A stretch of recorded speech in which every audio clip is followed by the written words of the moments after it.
车子在我们手上都会坏掉，到修理厂、到 4S 店，这是我们自己的选择。但是你一旦选择修理厂的时候呢，千万选择一个有资质的，还有一个什么呢？口碑比较好的修理厂去。这个是我们本地的一个菠萝车子，买的二手车，跑了20万公里，怎么回事呢？前几天下大雨，这个车子就产生了怎么呢？咔啦咔啦咔啦咔啦咔啦响，车子跑不动了。找到自己小区旁边的一个修理厂，说发动机很响，亮了机油报警灯没修好，他又到了另外一家修理厂，把油底壳拆下来了，把机油棒更换掉了，结果还是很响。这两家修理厂呢，通过他车主的描述呢，都说这个发动机要大修了，没有用了。我说师傅试车试了吧，师傅没试，因为可能要20分钟甚至半个小时以后，他才会报类似于这种故障。结果他把车子背着我这来的，为什么？他不敢开了。我们首先干什么？把1、2、3、4缸的气缸压力测了一下，结果告诉我气缸压力全部正常，均匀的12公斤分布。好了，我们再测什么呢？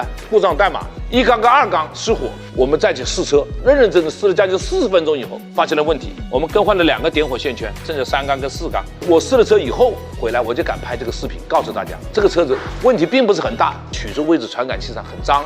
我是通过数据有2到3次黑掉了，不动作我就把它拉出来清洗了。这还有一个，它会发响，什么原因呢？是因为换了这个点火线圈，可能这个点火线圈质量不是很好，温度高了以后啊，它不工作，所以加不起速，发动机就什么了，嘎啦嘎啦嘎啦嘎啦嘎啦，产生这种脱档的声音。缸内气碳过多也是产生一种爆震的一种现象体现。做了一下故障码的清除，把取出位置传感器拉出来清洗了，把4个缸的积碳给它清掉了。这个车子上基本好了。修下来之后花的钱不多，但是比他买一个发动机总成要好得多得多。